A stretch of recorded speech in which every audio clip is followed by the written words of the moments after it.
won 7 of their last 8 and crept into 3rd in the East. Under what circumstances should Jason Tatum come back? Because they're not even at full strength yet. Man, listen. The Boston Celtics are the only team in the NBA that stands in front of a OKC dynasty. Really? This year? Not this Just year. generally Okay. speaking, Just you generally might be speaking for the saying. next 5 years. Got you. The way we're built, Jason Tatum, our young duo.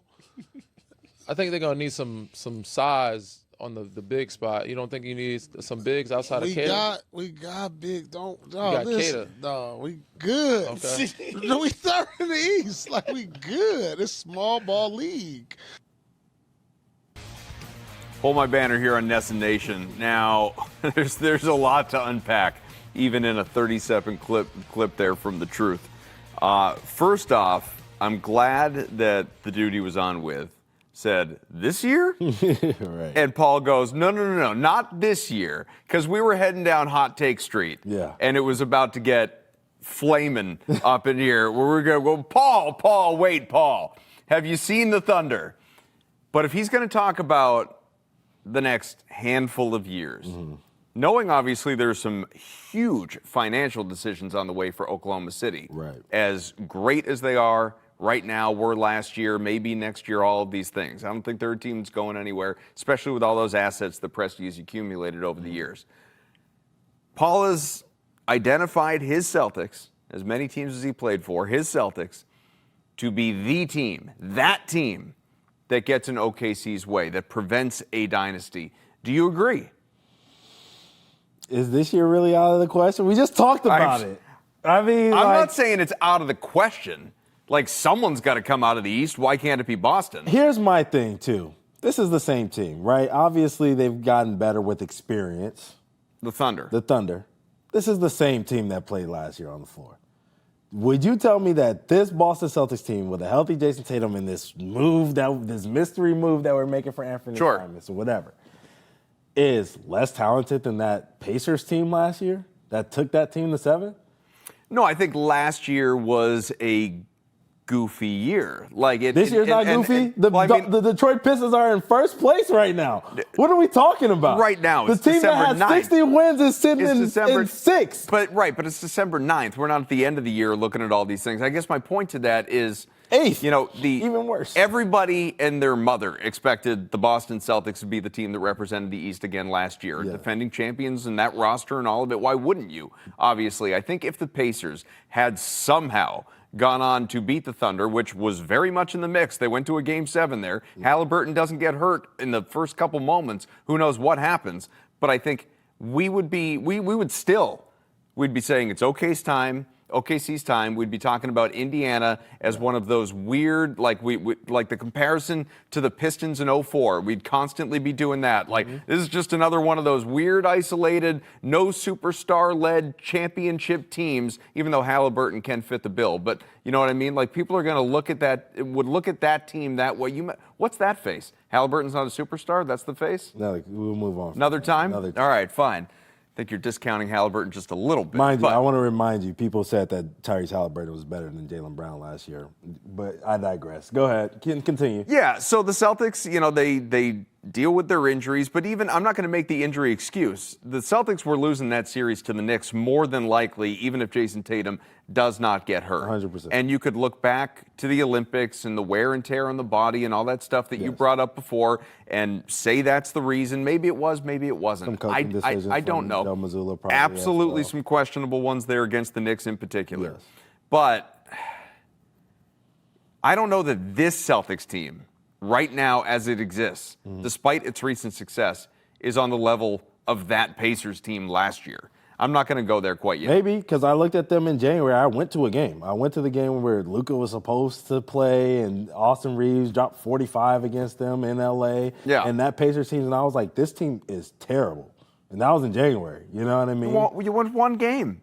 I watched them a couple of times because they're the Pacers. I'm just saying I'm not going to judge a season on 48 minutes. No, of course not. But I watched them play a lot during that time of the year. Sure. Is what I'm trying to say. But I also went in person. Yeah, I understand and that. was in the building and I saw them play. You're not a mail-it-in NBA fan. I Right, get it. right. I get it. And I was sitting there and I was like, man, this team is awful. They went on to not be awful. The run that they were making at that time of the year, they had a special run. They were a team that came together and figured it out. You know what I mean? So, yes, I get that. But I'm also saying that, yeah, we might think this is the best basketball that the Boston Celtics could play.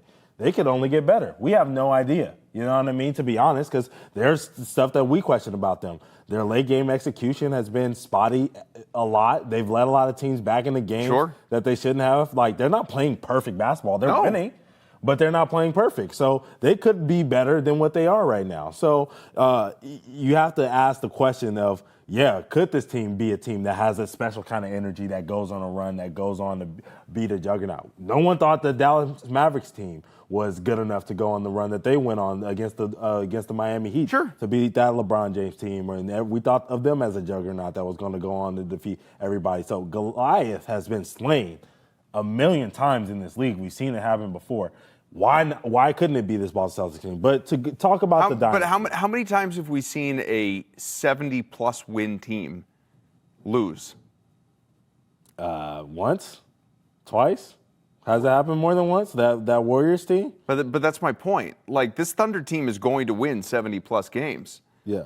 This might just be one of those seasons where, like the Bulls, like the Warriors, they're just a freight train, and it doesn't matter who's on the other side. Nobody's getting in the way. But I've also heard Draymond talk about how hard that season was on them and how much, especially a team like that, a young team, is focused on, let's go get a record, let's do this. And they put all their energy and effort into going to do that. And then how it deters them from the mission of winning the championship. And it takes a toll on their bodies and does all of that mentally. And, when you get to face a team, 4 times and all this other stuff, maybe they're not as focused. Maybe they think it's going to be easy because they've won 70 games. You have no idea how the focus level is going to be of that Oklahoma City team. But to talk about the Dynasty as a whole. Sure. I don't think dynasties are going to exist, period. I think you have a 2-year window. The Celtics had a 2-year window last year. Tatum got hurt. Next series, blah, blah, blah. Missoula didn't do this, do that, whatever you want to call it, right? Brown also not being healthy in that series as well. Sure. It happened.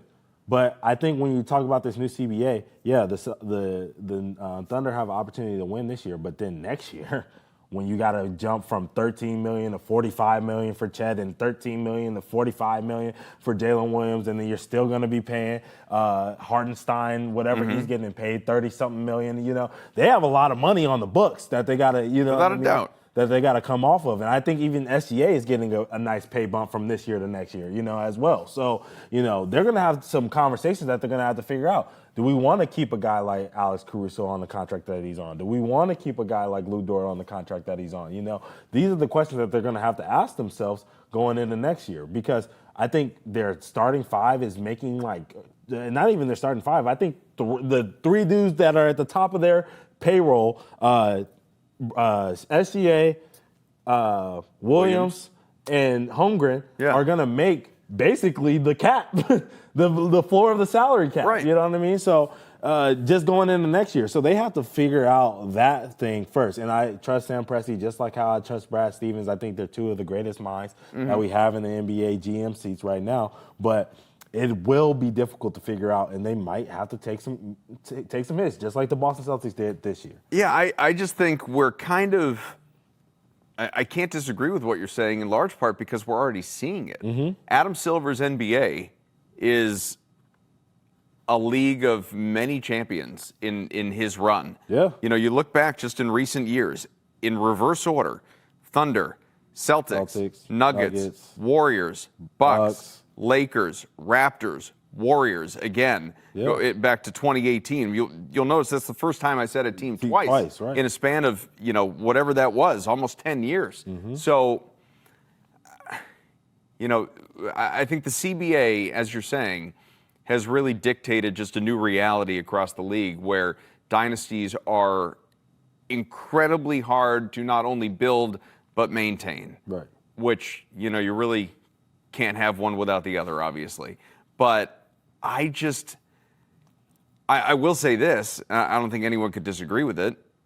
The Thunder are the closest thing we've got to it. And I don't say that just because of what the Thunder just did winning. I say it because of how they're built and all the things. Yeah, like they've got the ability to turn it over. 100%. Right. But I think that the Celtics had all of that besides maybe the draft capital. Right, but had. Not anymore. Yeah. And gone over. Right. And why is that, Adam? Because of that CBA. Correct. Right. But the Thunder might be able to, how do we define a dynasty now? And it's like gone are the days of the Celtics winning 8 championships in a row, right? Or Jordan or Kobe three-peating and that kind of thing. The Warriors doing what they did, LeBron. Yeah, we're not going to see three-peats anymore. Why not? I think you're right, because of the CBA. You don't think just because of the unique situation the Thunder are in right this minute, you don't think they could three-peat? I don't think you can pay your 4th best player. Like, I just don't think. I think this team. You have to get rid of them after a couple of years because of the repeater Right, but they just won. And they're probably going to win again this year. So we're talking about next year. I'm not saying I'm sitting here rooting for it. I'm always rooting for the Celtics to win. Right, that's what I'm saying. So but next year. So you think winning 2 in a row constitutes you as a dynasty? 2, no, but 3. And I don't think they get to the 3rd. That's what I'm saying. The 3rd year is when the money's going to start kicking in. Like they're going to have to make some moves this summer. They're going to have to figure it out this summer. Like I know everybody wants to look at what this and that, and could Hardenstein be this, and he only has this much money. Like, they have to figure that out though. Like, they have to figure out if dudes are going to take pay cuts to come stay with them. Yeah, trading some dudes to see if they can get other guys in for cheaper. People don't want to help you once you win. You know what I mean? We had that with the Warriors dynasty. Like, teams didn't want to trade with them. Teams don't want to. They're going to be wary of that. So. Yeah, it's going to be tough after this year. So winning 2, that's great. But like you said, winning 3 definitely constitutes a dynasty. But I think even if they win these 2, and then let's just say within a 5-year window, over the next 3 years, I should say at least, if they can win another one, yes, that's a dynasty, in my opinion. But I don't think they'll get there. I think it's really hard to do.